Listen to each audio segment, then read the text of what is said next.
Hey, assalamu alaikum everyone. So we're still waiting for the technical target, which is up to 17,215. Bitcoin is consolidating a little bit.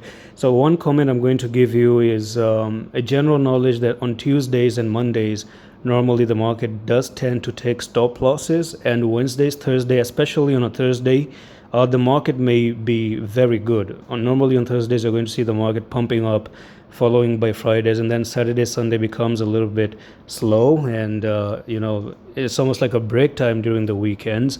But at this point of time, I think that today you may still have a chance of taking some few stop losses. You take the stop loss, and then by Wednesday you start to push and go to the upside. One thing that can happen is a wick down, take stop losses, and then finally try to go and move to the upside, because by this consolidation I think you're just going to take the stop and then you're going to be moving all the way to the upside. Now invalidation of course is going to be if you really come all the way down to maybe, I'm just going to say a little bit lower, which is going to be 10537. So if you do make it to 10537, you may move a little bit more lower. And that's all for this quick update on Pepe. I'm going to see you the next one, office.